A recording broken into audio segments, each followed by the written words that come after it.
Diba si Jimmy Bondo, naalala namin siya yung gusto niya ipasara yung ABS. Yun ang naalala namin sa kanya. Sa ABS, naalala ko nung nag-aasap ako, gano'n. I have fond memories.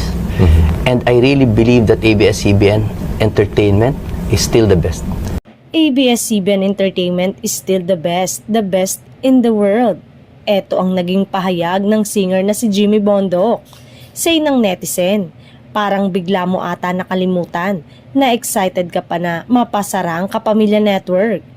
Ipinost din ng isang netizen ang post mismo noon ng singer, May 22, 2019, mga isang taon bago mapaso ang prangkisa ng ABS. I am so excited to see the biggest TV network close down.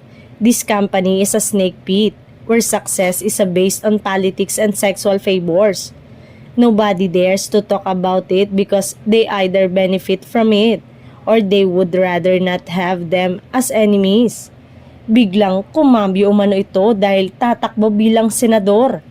Samantala, kanya-kanyang paalala ang ilan sa naging pahayag noon ng host na si Vice Ganda.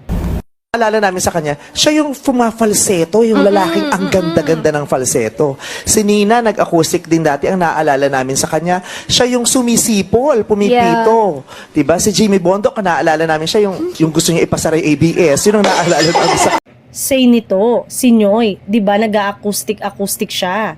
Ang naalala namin sa kanya, siya yung fumapalseto, yung lalaking ang ganda-ganda ng falseto. Si Nina, nag-acoustic din dati, ang naalala namin sa kanya, siya yung sumisipol, pumipito. Si Jimmy Bondo, ang naalala namin, siya yung gustong ipasara ang ABS. Yun ang naalala namin sa kanya at hanggang ngayon daw, ayun pa rin ang aalalahanin lalo na't malapit na ang botohan.